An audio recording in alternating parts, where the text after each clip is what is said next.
Bonjour à toutes et à tous, aujourd'hui ça va être une petite vidéo, enfin petite je ne sais pas, de 4, 6, 8, 10, de 11 livres.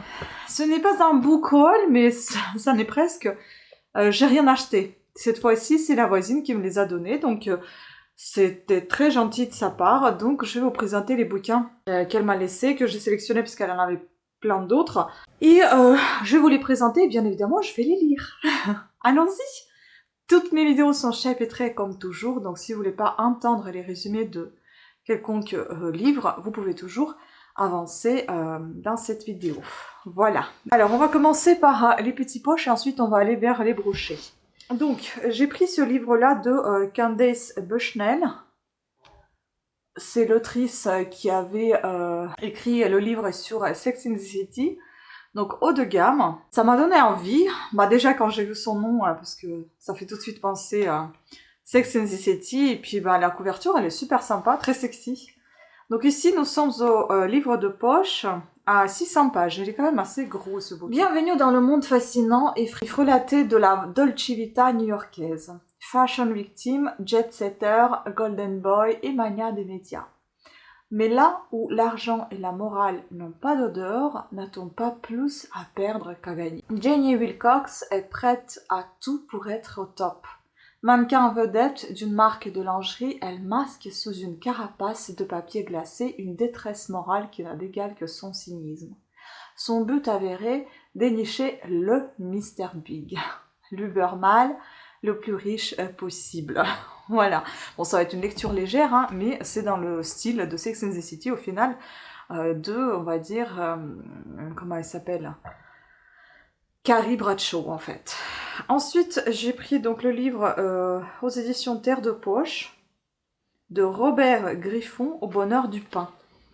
Je sais pas, ça m'a donné envie, ça fait penser à un livre assez rustique, campagnard, qui a 404 pages. Donc Marcel est boulanger dans un village du Berry durant les années 20. Son fils Paul grandit dans l'amour du pain et tout en participant à de turbulentes équipées avec les gamins de son âge, il est le témoin des métamorphoses du métier de son père.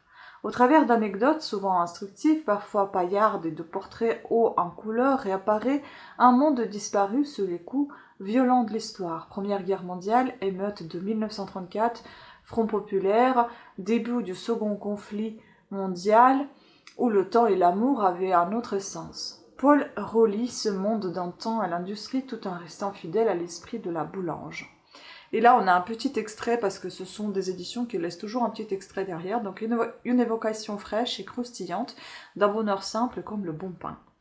Il est 5h30. Marcel, le boulanger, jette un coup d'œil à sa cuisson et, l'air satisfait, commence à sortir le pain du four voûté, à l'aide d'une de ses pelles aux longs manches vernies, habituellement suspendues au plafond. Des poussières de farine restées accrochées au poil de son torse nu voltigent pour choir sur le sol du fourni, au rythme des mouvements. Son pantalon de toile légère à petits carreaux blancs et bleus qui tombent sur ses savates baillantes qui découvrent des orteils infarinés. La savate fait partie de l'uniforme traditionnel du boulanger. Je sens que ça va être beaucoup dans le descriptif. Je vous avoue que le vocabulaire n'est pas tout à fait commun pour moi, en tout cas. On verra bien. Ensuite, j'ai pris celui-ci. Je pense que c'était... ce fut un temps. C'était assez connu, ce bouquin. Donc, Delphine de Vigan, d'après une histoire vraie. Je crois que j'avais déjà entendu parler de cette histoire à la télé. Donc nous sommes aux éditions Livre de Poche et là nous sommes à 380 pages. Encore aujourd'hui, il m'est difficile d'expliquer comment notre relation s'est développée si rapidement et de quelle manière elle a pu en l'espace de quelques mois occuper une place dans ma vie. Elle exerçait sur moi, elle comme une lettre L. Elle exerçait sur moi une véritable fascination. Elle m'étonnait, m'amusait, m'intriguait, m'intimidait. Elle exerçait sur moi une douce emprise intime et troublante, dont j'ignorais la cause et la portée. Donc ici, nous avons la vie de Le Monde des Livres de Raphaël Léris, une autofiction prenante, progressivement des allures de thriller, explorant l'ambivalence entre la fidélité aux faits et l'invention dans une atmosphère oppressante. Je sens que ça va... Je sais pas si ça va me plaire, parce que oppressant, je n'aime pas ça, mais enfin, si c'est un peu thriller, bah peut-être, mais... On verra bien. Nathalie Crom de Télérama. Delphine de Vigan joue de la porosité des frontières qui séparent le réel et la fiction avec une conviction qui donne par instant le vertige. Christine Ferniaud de Lire, donc une œuvre d'une puissance émotionnelle infinie. Écoutez, on verra ça. Ensuite, Marc Esposito, Toute la beauté du monde. Encore un auteur espagnol. Bon, j'en ai pas beaucoup dans ma bibliothèque. On verra bien si celui-ci, je vais faire la paix avec les auteurs espagnols, mais bon, j'avais envie. Donc ici, nous sommes au livre de poche. C'est un livre assez âgé. Nous sommes ici à 317 pages. Donc, au premier regard, Franck a aimé Tina. Il a su qu'elle était désormais sa vie, qu'aucune autre ne pourrait la lui faire oublier. Mais la jeune femme, veuve depuis peu de temps, est bien loin de songer à de nouvelles amours. Alors Franck va attendre, s'efforcer de l'apprivoiser, de lui rouvrir les yeux sur toute la beauté du monde et sur la possibilité de vivre et d'aimer à nouveau. À défaut d'être son amant, il va devenir un ami, un confident, un compagnon de voyage avec l'infini respect de celui qui aime vraiment. De Bali au midi de la France, Marc Esposito nous offre, sans fausse pudeur, dans des pages empreintes de sincérité et d'émotion, quelque chose qui est devenu infiniment rare dans le roman français. Une très belle histoire d'amour. On verra. Ensuite, c'est des semi-poches, semi-brochés peut-être. L'Odyssée de l'aigle Lerner, de Larissa Quint. C'est en fait le nom russe qui m'a attiré, je vous avoue. Les uns et les autres. Syros, je crois que ce sont les éditions Syros. Les uns et les autres. Ça ressemble drôlement à un livre de bibliothèque parce que c'est exactement ça. Les Essarts le Roi. C'est un livre de bibliothèque. Il y avait le truc qui était arraché. Bon, nous sommes ici à 136 pages, c'est court. Donc, Varsovie, 1940. Oleg Lerner, 12 ans, est cloîtré comme tous les juifs dans un quartier fermé par un grand mur. Sorti clandestinement acheter du pain pour sa famille, il ne se trouve pas dans le ghetto au moment où les Allemands y mettent le feu. Oleg perd toute trace de ses parents et de sa sœur. Seul fou d'inquiétude, il est pris en charge par un groupe de partisans avec qui il quitte la ville. Commence alors un long chemin pour échapper à l'ennemi, survivre et enfin prendre part à la résistance. En ce moment, je sais pas, je tombe souvent beaucoup sur des livres sur la guerre, surtout la seconde et la première. Je sais pas si c'est une coïncidence ou qu'est-ce que c'est. Et là, c'est un livre qui a plein d'illustrations comme ceci. Bon, ça ressemble plus à un manuel de quelque chose. Donc Jean-Louis Servan Schreiber, Aimé quand même, le XXIe siècle, préface d'Edgar Morin. Aux éditions Flammarion, Albin Michel. Il n'est pas très long. On n'est même pas à 200 pages, 139. En ce XXIe siècle, nous sommes débordés, souvent inquiets, fascinés par le numérique nomade dans notre carrière et notre vie amoureuse, incapables de se projeter dans l'avenir, ballottés entre ceux qui menacent et ceux qui promettent, plus seuls qu'avant et toujours scotchés à notre écran. Et si nous vivions une nouvelle renaissance qui fut une époque tourmentée, pleine de doutes, mais riche de création et de nouvelles libertés. Trouver du sens dans ce tourbillon, retrouver du temps au milieu des urgences est peut-être à notre portée, si l'on découvre une philosophie de vie laïque au joli nom de sagesse. On peut trouver des raisons d'aimer, quand même, le XXIe siècle. Après Trop vite, qui dénonçait la tyrannie du court terme, Jean-Louis Servan Schreiber propose une vision plus optimiste du monde où vont vivre nos enfants. Il est directeur de magazine Clé. Écoutez, à voir. Et ensuite, on va passer au brochet. Encore deux petits brochets et puis les brochets anciens, donc dans la taille assez grande. Ici, nous sommes donc Sauvage par nature de Sibérie en Australie, 3 ans de marche extrême en solitaire. Je pense que ça va être super intéressant, mais je pense que ça va être très très descriptif aussi. Donc, Élu aventurier 2013 Europe, nominé aventurier 2014 National Geographic, donc Sarah Marquis. Nous sommes ici aux éditions Michel Lafon et nous avons ici 301 pages et il y a quelques images à l'intérieur. Donc ça va être plutôt un livre autobiographique, je pense. Aventure. Donc Sarah Marquis parcourt le monde à pied en solitaire depuis plus de 23 ans. Plus de 23 ans?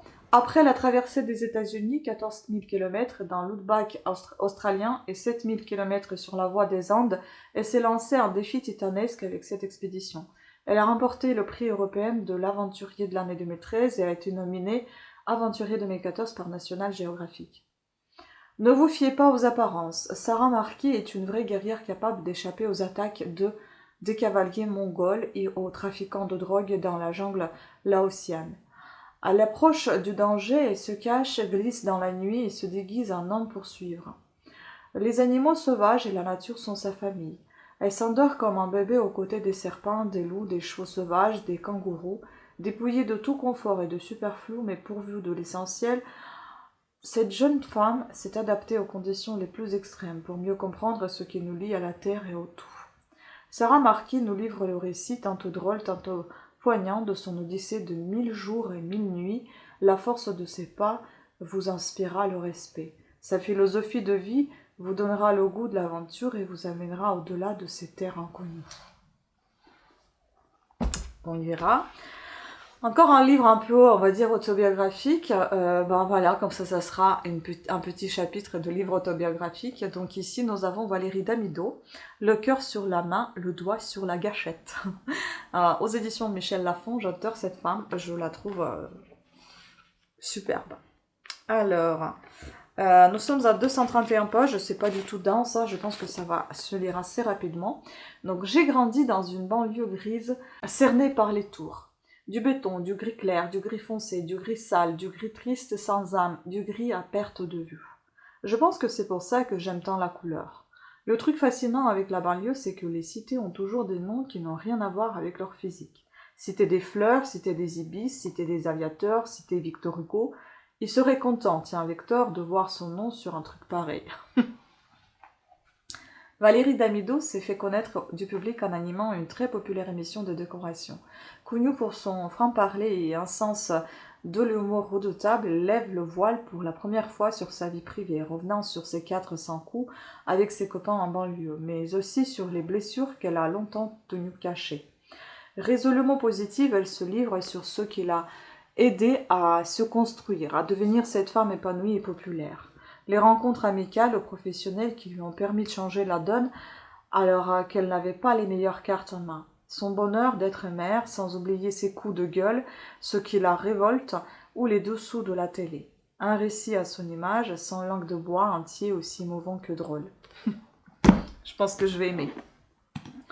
Il ne reste plus que 4 livres au format brochet, donc Rue de la Soie.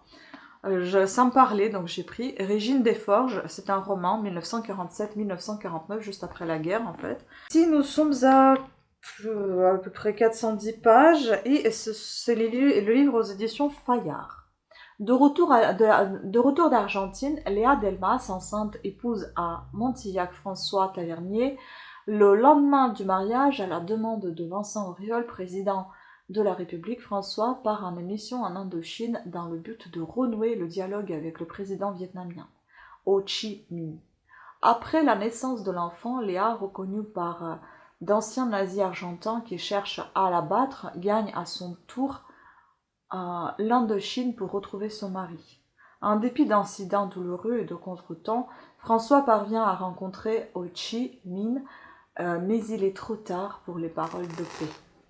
Débarquée à Saigon, Léa tente de rejoindre le nord où, lui dit-on, se trouve François. Après un détour par la baie de Halong, en compagnie d'un métis, ami d'enfance de Tavernier, devenu pirate et avoir échappé à de nombreux dangers, elle atteint Hanoï.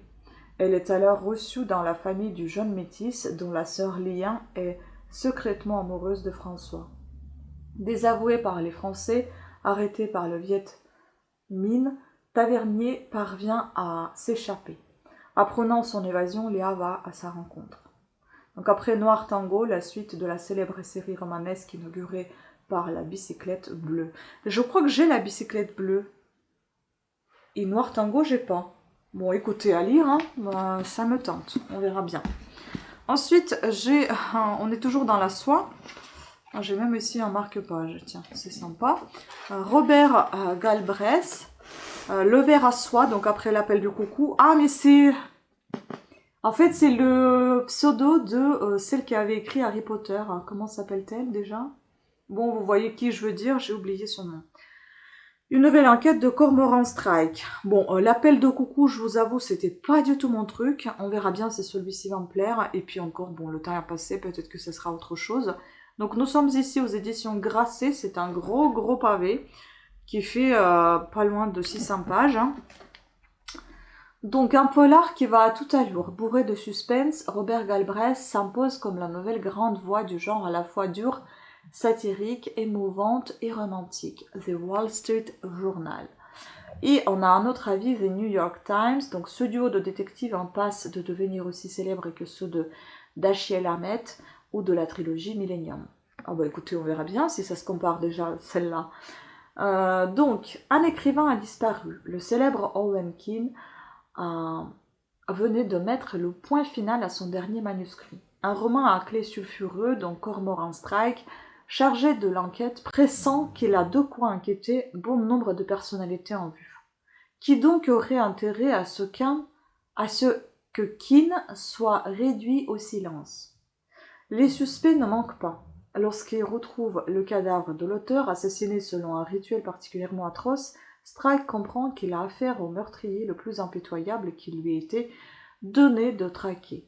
Roman policier haletant, rythmé par une multitude de coups de théâtre, et le ver à soie est le deuxième volet des aventures du détective Cormoran Strike et de sa jeune et intrépide assistante Robin Ellercott. Donc Robert Galbraith, c'est le pseudonyme de J.K. Rowling, voilà. Donc auteur des best-sellers de la série Harry Potter, d'une place à prendre aux éditions Grasset 2012 et du premier volume des enquêtes de Cormoran Strike, L'appel du coucou aux éditions Grasset 2013. Est-ce que c'est pas le deuxième volume ça? Parce que le premier je l'ai lu, celui-ci il a apparu en 2014, c'est peut-être le deuxième en effet. Ensuite celui-ci donc Ava Soraruf, le coup de cœur du prix du livre romanesque, Baby Jan à Broadway. C'est un roman aux éditions Charleston. Donc, nous sommes ici à 426 pages. En 1988, Andrew Lloyd Webber triomphe à New York avec Le Fantôme de l'Opéra, tandis que Tess, ex-danseuse souffrant d'agoraphobie, depuis qu'elle a réchappé à un incendie meurtrier, vit recluse dans un quartier de Brooklyn. Chaque pas hors de chez elle est devenu un effort. Mais la passion de la danse est toujours là, brûlante. C'est elle qui pousse Tess à franchir, un vendredi matin, les portes du théâtre du Wonderful, où se tiennent les auditions pour un spectacle d'un genre nouveau, le cabaret burlesque. Là, sur la scène du Wonderful, Tess deviendra Baby Jan. Une Baby Jeanne audacieuse, vibrante et libre. Un bouleversant roman de reconquête de soi qui nous plonge dans l'univers enivrant du cabaret des années 80. Écoutez, on va voir. Donc, un roman captivant, une héroïne que l'on prend plaisir à voir sortir peu à peu de sa coquille, des personnages forts qui me trottent encore en tête. Donc, c'est un avis de Clarisse Sabat, auteure de best-seller Les Lettres de Rose et membre de jury de prix de livre. Il y a un autocollant. Bon, le prix de livre, je ne sais pas quoi. Et enfin, le tout dernier qui me tente beaucoup, c'est celui-ci aux éditions Flammarion. Donc, c'est Coco Chanel, donc collection grande biographie. J'ai déjà Christian Dior, mais j'ai pas encore Chanel. Ah, c'est super sympa, très joli. Il y a des belles images aussi. Je pense que ça va se lire assez rapidement, comme c'est autobiographie, ça se lit en général assez vite. Donc nous sommes ici à peu près à 430 pages. Elle a tout inventé. Les tailleurs argancés, les accessoires qui deviennent bijoux, les tenues liberté pour des femmes irrévérencieuses, des parfums très parisiens qui ont conquis le monde et surtout une mode en style le sien. Mais un soir de 1971, l'une des indomptables du siècle tire sa révérence. Coco Chanel s'étend seule dans sa chambre du Ritz. Ce monstre sacré, tellement inscrit dans son époque qu'on a parlé des années Chanel, a connu une existence tourmentée, issue d'une famille de forains sans le sou, Orpheline à 12 ans, élevée sévèrement par des religieuses dans un couvent de Corrèze, rien ne prédisposait la jeune Gabrielle Chanel à devenir l'égérie des années folles. Rien n'annonçait que la couturière aux doigts d'or allait enflammer deux villes, Biarritz et Paris. Révolutionner la silhouette des femmes, séduire l'intelligentsia de son temps, envoûter Cocteau, Colette, Picasso, Diaghilev, Stravinsky, ni même vivre des passions tumultueuses avec un cousin du roi d'Angleterre, un neveu du tsar ou un poète surréaliste. Royale et généreuse, impétueuse et colérique, la petite Auvergnate devenue étoile de la mode. Ne manqua pas non plus d'accroc dans la trame de sa vie. Des drames sentimentaux à répétition, la surprenante fermeture de sa maison de couture à l'aube de la guerre, puis son tout aussi inattendu retour à la mode à l'âge de 71 ans. Un caractère que ses admirateurs disaient affirmer, mais des mauvaises langues infernales. C'est tout cela Coco Chanel, un personnage hors du commun dont les revers passionnent autant que les succès dont le nom est devenu tout un symbole. Riche de la consultation de sources inédites et d'entretiens avec d'importants témoins ayant connu Coco Chanel, Henri Gidel écrit dans cette grande biographie le roman vrai d'une femme qui a parcouru avec éclat les 3/4 du XXe siècle. Ça promet, hein. Donc ici, nous avons un petit peu sur Henri Gidel. Donc Henri Gidel a déjà publié chez Flammarion 3 grandes biographies de Feydeau Grand Prix international de la critique et les 2 Guitry Goncourt de la biographie et Cocteau. Voilà. Donc écoutez, c'est assez sympathique. On va voir tout ça. Je vous tiens au courant, bien évidemment, après avoir lu ces bouquins. Soit ça sera des points lecture, soit ça sera des avis lecture. J'espère qu'il n'y en aura pas des points lecture abandonnés. Enfin, des lectures abandonnées tout court, pas des points lecture.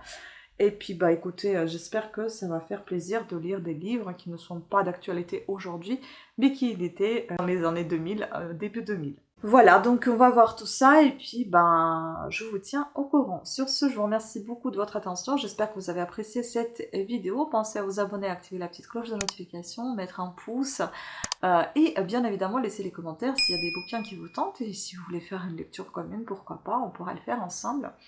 Voilà, un jour. Sur ce, je vous embrasse et je vous dis à très bientôt. Ciao.